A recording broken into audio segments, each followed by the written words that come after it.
president of the local chapter here at ASU, and it sounded, we were talking off camera, it sounds like you spent a lot of time trying to keep the program afloat. Tell us what's going on. Correct. Well, what we're trying to do, as these guys mentioned, the club really doesn't have much history here at ASU. Back in 1991, actually, the team built the first carbon fiber monocoque car in competition, but there's really been no continuity. And so what we're trying to do, we've had a good core group of students, and we've been trying to kind of pick it up and kind of build a culture more than anything. We're very ambitious in what we're trying to do. We have 5 design teams. Formula is one of them, and we actually build 2 vehicles to that team. But we're trying to build a culture and make a truly interdisciplinary organization. So it's tough to keep the continuity, but we're coming in with new tools and new different, I guess, programs to keep students engaged. And as far as funding goes, we're trying to build some long-term sponsoring relationships.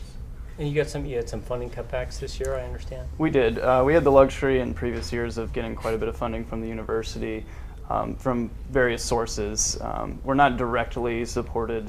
We do represent the IRA Fulton Schools of Engineering, but we're not directly financially supported by them. Right. So we were able to cover our costs last year with that, but recent policy changes from some of those funding sources have left us without the money we needed to finish our electric vehicle. So we've been pursuing sponsorship, and unfortunately it's a little too late to enter competition with that vehicle, but we hope that for next year we'll be ready to go. So I don't know if this will help at all, but as you know, Avnet, second largest employer here, a huge electronics component vendor. They're our major sponsor on the Drive for Innovation. We bought a second Chevy Volt and we tore it down, and we're doing an analysis all the way down to the board level, and we're decapping components. It's going to be very cool. What are we going to do with that car at the end? Well, we're going to give it to you guys. Oh, wow. We scored on this one.